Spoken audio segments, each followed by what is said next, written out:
बहुत tough time देखा था। एक टाइम वो भी आ गया था जब खाने के पैसे भी नहीं थे और सोने के लिए जगह भी नहीं। अस्सलाम वालेकुम ख़वातीन और हज़रात, मैं हूं हरून इकराम और आप देख रहे हैं पॉडकास्ट विद हरून इकराम। और आज जो पर्सनैलिटी हमारे साथ मौजूद है, जिनका हम इंटरव्यू करेंगे, अली आसफ साहब। आप लाइफ कोच है, ट्रेनर है और माइक्रोसॉफ्ट क्लब के वाइस प्रेसिडेंट है। इसके अलावा आप लाहौर, कराची, इस्लामाबाद में अपनी स्पीकिंग असाइनमेंट्स और NGOs में काम करने के लिए अपना एक न्यू NGO लॉन्च कर रहे हैं पाकिस्तान में, जिसका मकसद विमेन एम्पावरमेंट के साथ एजुकेशन को प्रमोट करना होगा।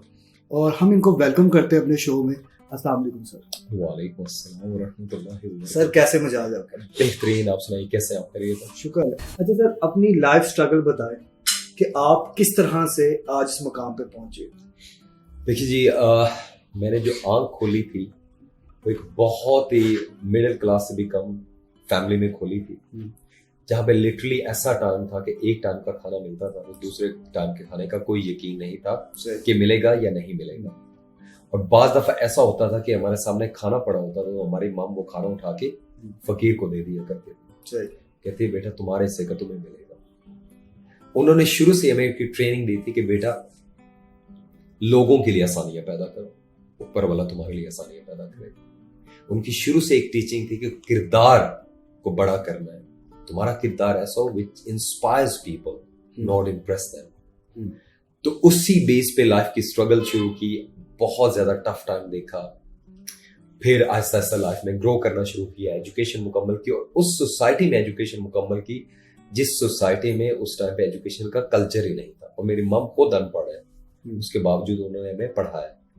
पढ़ते पढ़ते अल्हम्दुलिल्लाह फिर अच्छी जॉब की, जॉब के बाद फिर एक टाइम पे आके यूके जाने का शौक हुआ। जब यूके गए तो अक्सर ये होता है कि यूके के अंदर जाके लोग समझते हैं कि ये लाइफ बड़ी रोजी है, बड़ी खूबसूरत है, बहुत मजे की लाइफ गुजारते हैं लोग वहां पे जाके।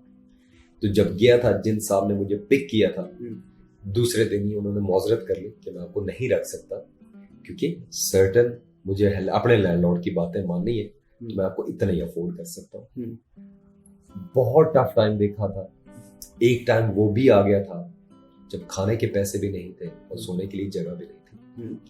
7 दिन तक लगातार रोडों में सोता था और बिस्किट खाता था और पानी पीता था।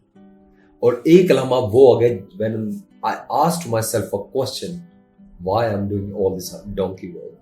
आज मैं क्यों गधों की तरह जमीनों पे सो रहा हूँ?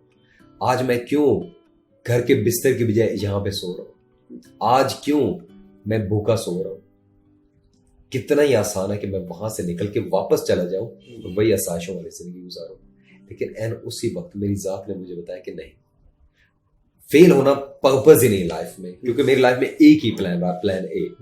मेरी लाइफ में कोई भी प्लान बी नहीं। मेरा मानना है कि जिन लोगों की लाइफ में प्लान बी होता है वो लोग फेल होते हैं। जैसे तारिक बिन ज़ियाद ने बोला था ना, बर्न द बोट्स। मेरी जिंदगी में वही बर्न द बोट्स। जब एक चीज में लग गए सो लग गए। अब आपने आगे का ही सोचना, पीछे का नहीं सोचना। तो लग गया। उसके बाद अपने पर्पस के ऊपर जॉब शुरू की। जिस कंपनी में जॉब शुरू की छोटे लेवल से, 1 साल के अंदर अंदर उस कंपनी का मैनेजर बन गया, दूसरे साल उस कंपनी का CEO बन गया। करते करते अल्हम्दुलिल्लाह सफर जो है वो आगे बढ़ता ही गया। लेकिन किसी मौके पे पैसा जो है वो मकसद नहीं था। मकसद क्या था? एक किरदार ऐसा बुलंद करना जिसको देख के वालिदैन अपने बच्चों को बोले कि बेटा बनना तो इस जैसा बनना। अच्छा सर, जिंदगी के किस मोड़ पे आपको लगा कि आप स्पीकर बनना चाहते हैं? मैं मेरे ख्याल में 17 साल का था जब मैंने टोनी रॉबिन्स का एक देखा था इंटरव्यू। अच्छा। तो मुझे बड़ा अच्छा लगा कि यार तो ये तो रॉक स्टार की तरह ना स्टेज पे आके। आपने पाकिस्तान में देखा था कि बाहर? पाकिस्तान में देखा। तो तब मुझे एक जैसे ना एक ड्राइव मिली। फिर तब जब स्कूल के दौर से ही ना मैं देखता था ना बच्चों को स्पीचेस करते हुए, तो बड़ा दिल करता था इनकी जगह जाके मैं बोलूं, लेकिन करेज नहीं थी कि मैं स्टेज पे जाऊं। कैसे स्टेज जाऊं? जब जाने की सोचता टांगे कांपना शुरू हो जाते। लेकिन फिर जैसे मैंने आपको TCS का किस्सा सुनाया कि TCS में फिर मैंने आहिस्ता आहिस्ता कदम उठाया, वहां पे जाके स्पीकिंग कंपटीशन का हिस्सा बना। और जिन साहब ने मुझे आउट किया उन्होंने बताया कि तुम जिंदगी में कुछ भी बन सकते हो, कि अच्छे स्पीकर नहीं बन सकते। आज अल्लाह सुब्हानहू व तआला का ये एहसान करीम है कि मैं माइक्रोसॉफ्ट स्पीकर्स क्लब का वाइस प्रेसिडेंट हूँ, क्योंकि मैंने अपने ड्रीम को गिव अप नहीं किया, उसको डिले कर दिया, लेकिन उसको गिव अप नहीं किया। यानी कि क्रिटिसिज्म ने आपको ड्राइव दी। ठीक हो। अच्छा, क्रिटिसिज्म से हम लोग इतने बचते क्यों हैं? क्या मतलब? मतलब क्रिटिसिज्म, अब आपका अगर देखा जाए तो क्रिटिसिज्म ने आपको ड्राइव दिया। हम में से बहुत से लोग क्रिटिसिज्म को इस तरह से लेते हैं जिस तरह कत्ल हो जाता है। तो ये होता है कि क्रिटिसिज्म को किस तरह से हमें लेना चाहिए और किन लोगों से लेना चाहिए? देखिए, होता पता क्या है, मेरा एक मानना है कि दुनिया के अंदर जो लोग हैं ना, इनमें से हार्डली 2% लोग ऐसे जो आपके खैर ख्वाह होते हैं। सही। हम अक्सर कोशिश करते हैं हर बंदा हमें पसंद करे, हर बंदा हमारे बारे में अच्छा सोचे। ये पॉसिबल ही नहीं है। हमारे बारे में अच्छा सिर्फ 2 से 3 से 4 से 5 लोग ही सोचते हैं। वो हमारे चाहे माँ बाप हो, चाहे बहन भाई हो, या कुछ 1-2 अच्छे दोस्त हो। हमारा प्रॉब्लम ये कि हम हर इर्द गिर्द के लोग को समझते हैं या तो ये हमारा खैर ख्वाह है या ये हमारा दोस्त है। रियलिटी में ऐसा नहीं होता। स्पेशली बच्चों के लिए, टीनेजर्स के लिए बहुत जरूरी ये लर्न करना कि हर बच्चे, आप हर जगह पे फिट इन नहीं हो सकते। आप हर जगह पे लाइकेबल होने की कोशिश ना करें। Create your own bubble. आप अपनी बबल के अंदर रहें और उसके अंदर देखिए कौन से ऐसे लोग हैं जो आपको इनकरेज करते हैं, कौन से ऐसे लोग हैं जो आपको मोटिवेट करते हैं आगे जाने के लिए, उनको अपने साथ रखें। क्योंकि देखिए, लोग कब क्रिटिसाइज करते हैं? जब नंबर 1 वो देखते हैं ये बंदा कुछ डिफरेंट करने जा रहा है। सही। हम जो रूटीन में कर रहे हैं ये वैसा नहीं कर रहा है, ये कुछ डिफरेंट करने जा रहा है। तो वो इनसिक्योर होते हैं कि अगर हम यहाँ पे, ये इसको भी यहाँ पे रहना चाहिए। ऐसे ही। नंबर 2, क्रिटिसिज्म लोग तब करते हैं जब वो देखते हैं कि अब इस इंसान को कंट्रोल नहीं कर पा रहे, ये तो लिमिटलेस होता जा रहा है। ठीक है। अब जो वीक माइंडेड लोग होते हैं वो इनकी क्रिटिसिज्म को सुन के फौरन गिव अप करना शुरू कर देते हैं। अब क्रिटिसिज्म के बेस पे आपने गिव अप कर दिया लोगों के कहने पे कि लोग क्या कहेंगे, लेकिन आप ये सोचें जब आप नाकाम होंगे, क्या वो लोग आपके साथ आके बैठे? नहीं, कभी भी नहीं बैठे। वो होता है कामयाबी के 100 हिस्सेदार, नाकामी का कोई हिस्सेदार नहीं बनता। ये आपकी लाइफ है। Again, why I'm passionate about self discovery, because you need to discover yourself। जब आप अपनी जात को डिस्कवर कर लेते हैं then बहुत आसान हो जाता है बाकी लोगों के साथ डील करना। Because you have clear sense of self identity कि मैं कौन हूं। फिर लोगों की राय, लोगों की तनकीद। मुझे जिंदगी में सबसे ज्यादा जो लफ्ज सुनने को मिला वो ना का मिला, और ना ने मुझे सबसे ज्यादा ड्राइव किए। जब भी मुझे लोग बोलते तुम ये नहीं कर सकते, मैंने वही करके दिखाया। जब लोग बोलते हैं ना, इट मीन्स कि ये कोई बड़ा पर्पस, कोई बेहतर पर्पस है, I will follow that purpose. क्या क्वालिटीज होती है जो एक स्पीकर को माइक्रोसॉफ्ट में जो है वो सीईओ लेवल तक पहुंचा देती है, या माइक्रोसॉफ्ट के स्पीकर के लिहाज से सिलेक्शन का क्राइटेरिया क्या है? ठीक है, मैं उनके क्लब का वाइस प्रेसिडेंट हूँ, उनकी कमेटी का मेंबर हूँ, माइक्रोसॉफ्ट स्पीकर्स क्लब का। माइक्रोसॉफ्ट या दुनिया की कोई भी बेहतरीन ट्रेनिंग फर्म है ना, सबसे पहले तो ये देखिए कि हर बंदा दुनिया में डिफरेंट है। जी, अल्लाह सुब्हानहू व तआला ने हर इंसान को डिफरेंट बनाया, और हम सबका एक यूनिक स्टाइल है, हम लोगों का एक डिफरेंट स्टाइल है। जब हम बजाय परफेक्शन के उस स्टाइल को ओन करते हैं and we try to be ourselves and bring something different on the table, जैसे जो बुक्स में लिखा है, जो पहले ट्रेनिंग्स हो चुकी हैं, अगर आप उनको कॉपी पेस्ट करके कुछ बता रहे हैं तो you are not telling anything different. दुनिया को ऑलरेडी पता कि this is the story. Bring a different story, bring a different emotional connection. जब आप एक वो इमोशनल कनेक्शन बिल्ड करते हो on the basis of your true story, then you can make any difference। Microsoft को छोड़े, अब दुनिया की किसी भी प्लेटफॉर्म पे एज अ स्पीकर खड़े होते हैं ना, that makes all the difference। and the second quality is you need to have your own story। आप दुनिया को कैसे इंस्पायर कर सकते हैं अगर आपकी अपनी पर्सनल स्टोरी जो इंस्पिरेशनल नहीं? सबसे पहले आपकी अपनी पर्सनल स्टोरी इंस्पिरेशनल होनी चाहिए, जिसको देख के ऑडियंस मूव हो, इमोशनल कनेक्शन। जब वो रूम से बाहर जाए तो उनका जो आप उनके जहन में रहे और वो बार बार सोचे ही इंस्पायर्ड अस, क्योंकि बात इम्प्रेस करने की नहीं हो रही, बात हो रही इंस्पायर करने की। So it's all about emotional connection, it's all about owning your own style, bringing something different on the table, and having a really strong emotional connection with your audience। Sir, emotional intelligence theory है, हम सब ने पढ़ी है, लेकिन जब हम उसको लगाते हैं अपनी जिंदगी में तो कहीं ना कहीं पे एंगर मैनेजमेंट को इमोशनल इंटेलिजेंस के साथ कनेक्ट कर देते हैं। हमने देखा कि इमोशनल इंटेलिजेंस पढ़ाने वाले भी खुद इमोशनल तौर पे स्ट्रॉन्ग नहीं होते, उनमें खुद में बड़ा एंगर पाया जाता है। तो इमोशनल इंटेलिजेंस थ्योरी को पहले तो एक्सप्लेन करें कि आपके नज़रिए में इमोशनल इंटेलिजेंस थ्योरी क्या है, और उसको रिलेट करें एंगर मैनेजमेंट के साथ कि किस तरह से हम इमोशनल तौर पे स्ट्रॉन्ग होते हैं, अपने एंगर को कंट्रोल कर सकते हैं। क्योंकि हमें पता है कि एंगर मैनेजमेंट बहुत बड़ी चीज़ है। इंसान दूसरों को नुकसान कम पहुंचाता है, एंगर से नुकसान अपने आप को ज़्यादा पहुंचाता है, लेकिन करता तो है नुकसान तो है, चाहे दूसरे को चाहे खुद का हो। देखिए एंगर हो या कोई भी आपके अंदर इमोशनल इंस्टेबिलिटी है ना, किसी भी लेवल की, वो आपको फायदा नहीं देती, किसी भी तरह की हो। और अगर हमने सबसे बेहतर सीखना तो हुजूर पाक सल्लल्लाहु अलैहि वसल्लम की जात हमारे पास सबसे बड़ी एक उनकी जात जो है ना वो नमूना है। हुजूर पाक सल्लल्लाहु अलैहि वसल्लम ने हमें गाइड किया, हमें बताया कि जब गुस्से की हालत में हो तो बैठ जाओ, बैठे हो तो खड़े हो जाओ, और सबसे जो बेस्ट टेक्निक होती है कि आप उस बंदे से दूर हो जाओ।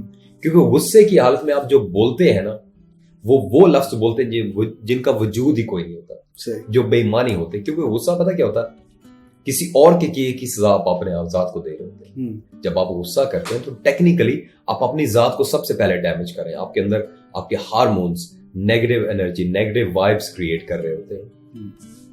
मैं जब यूके गया था, आज किस्सा सुना रहा था सो मॉर्निंग में भी सेशन में, कि जब मैं यूके गया था मुझे बहुत गुस्सा आता था। मुझे यहाँ पे, क्योंकि पाकिस्तान में गुस्से का मतलब ये समझा जाता है कि ये बंदा बड़ा सच बोलता है, हालांकि टेक्निकली गुस्सा एक बीमारी है। जब मैं यूके में गया तो वहां पे मैं गुस्सा करता था तो वो मेरे ऊपर, वो मुझे बड़ी अजीब सी नजरों से देखते थे, कहते ये इंसान के अंदर कोई प्रॉब्लम है। तो मुझे वहां पे जाकर पता चला कि गुस्सा अच्छी चीज नहीं, गुस्सा बुरी चीज है। तो मैंने क्या किया, स्लो एंड स्टडी अपने ऊपर कंट्रोल करना सीखा। अब मसला ये कि वी आर इमोशनल एनिमल्स, इंसान जो है वो इमोशनल एनिमल, हम इमोशंस के थ्रू ही बने हैं। अगर हम रोए ना, अगर हम हंसे ना, अगर हम गुस्सा ना करें, खुशी का इजहार ना करें तो हम इंसान नहीं है। We have to express all these emotions but in a productive way. मेरा गुस्सा क्या है, फर्ज करें मुझे बाद में बहुत गुस्सा आ जाता है, मैं भी नेचुरली मैं भी इंसान हूं ना, तो मैं उसको फ्रस्ट्रेशन में कन्वर्ट करता हूं। और फ्रस्ट्रेशन निकालना बहुत आसान है। फ्रस्ट्रेशन आप कैसे निकालते हैं, किसी के ऊपर चीखें चिल्लाएं, कोई चीज तोड़ दें, जब तोड़ देते हैं 15 मिनट बाद यू फील बेटर कि हाँ जी अब मैंने कर लिया। मैं रनिंग करता हूँ, मैं शूज पहनता हूँ, मैं रनिंग पे निकल जाता हूँ, म्यूजिक लगा लिया कानों में, बेतहाशा रनिंग की, आपको पसीना आता है, आप अपने आप को मच बेटर स्टेट में फील करते हैं। बजाय किसी इंसान को नुकसान पहुंचाने के, बजाय कोई चीज तोड़ने के, you can still burn out your anger and your frustration but in a productive वे। तो ये कि हम इमोशंस के मोहताज है, ये तो फैक्ट है। ये तो हो ही नहीं सकता कि इमोशंस के अलावा हमें गुस्सा आता, सबको आता है। जो बंदा कहे मैं दुनिया का सबसे कूल माइंडेड हूं, उसको भी गुस्सा आता है। But what you have to do is manage करना सबसे बड़ा कमाल होता है। मैनेजर्स क्यों होते हैं कारोबार में? Because they know how to manage the processes. हम भी अपनी लाइफ के मैनेजर्स बन जाए। गुस्सा है तो उसको भी मैनेज करना सीखे, खुशी है तो उसको भी मैनेज करना, ओवर द टॉप कहीं पे भी ना जाए। आपसे एक गुफ्तगू के दौरान मुझे एक बात पता चली कि आप एक बड़े इन्फोसाइज करते हैं फियर को, ठीक है ना, fear of failure, fear of जो रिजेक्शन जो होता है। आपके ख्याल में फियर्स जो हमें ये कहाँ से आ जाते हैं हमारी जिंदगी में? देखिए फियर का मतलब पता क्या होता है, जब हम छोटे होते हैं ना, हमें अक्सर माँ कहानी सुनाती थी कि बेटा सो जा वरना वो भालू आ जाएगा, वो चुड़ैल आ जाएगी। हमें अननोन का फियर सबसे ज्यादा होता है।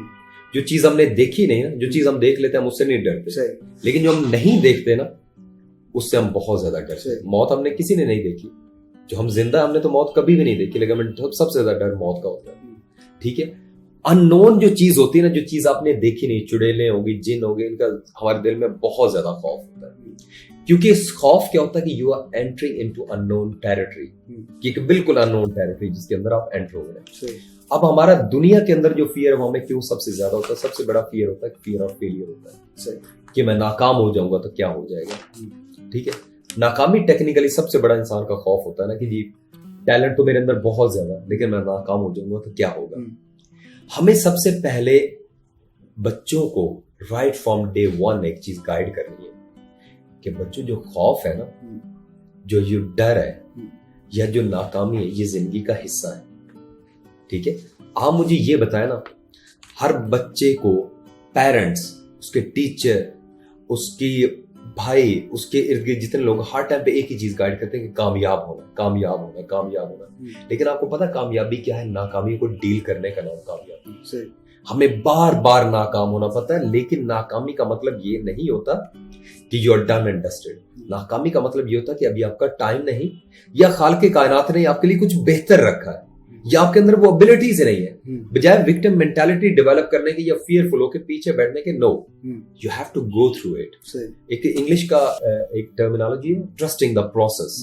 आप प्रोसेस को ट्रस्ट करें कि मैं जो कर रहा हूं मैं बेहतरी के लिए कर रहा हूं, और eventually I will be there. आज मैं जहां पे बैठा हूं, ये क्या लगता है कि ओवरनाइट प्रोसेस में ये सारा कुछ हुआ है। It took me ages to be where I am today. जब मैंने पहली अपनी स्पीकिंग असाइनमेंट की थी, रूम के अंदर 10 लड़के बैठे थे, सारे के सारे चले गए, because I did not have the fear of failure. मुझे पता था ये पार्ट ऑफ द प्रोसेस है।